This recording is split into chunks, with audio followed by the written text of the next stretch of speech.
सब गोटे के जय मिथिला। तो किनका सबके कोन जमाय सबके याद है जे नया में पूरी आलू के भुजिया। देखियो पूरी के आटा सानल छे, आलू के भुजिया बन रहल छे, पापड़ अहाँ के छना गेलै है आ सेवई रन्हा गेल छे। देखियो एमे सेवई रन्हा गेल छे। तो अपना सब एठाम नव जमाय के दही चूड़ा नहीं बल्कि पूरी आलू के भुजिया पापड़ सेवई या दही ई देल जाय छलै है नाश्ता में।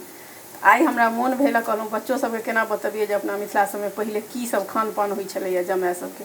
ओना तऽ खाना में सचार लगै छलनि हैं लेकिन नाश्ता इएह होइ छलनि हैं। तो कोन जमाय सबके याद या कोन जमाय सब खेने छी से जरूर बतायब अपन मिथिला के ई परम्परा।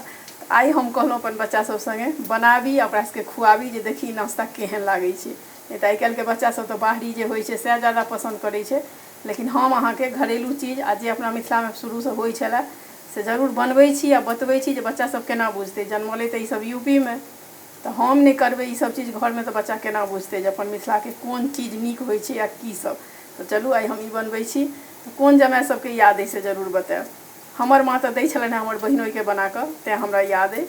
तो चलू आई शेयर केलहुँ अपने सब संगे जे नव जमाय के अपना सबके दही चूड़ा नहीं पूरी भुजिया पापड़ दही या सेवई इएह सब देल जाइ छलै नाश्ता में। जय मिथिला, मिथिला के परम्परा। हर हर महादेव।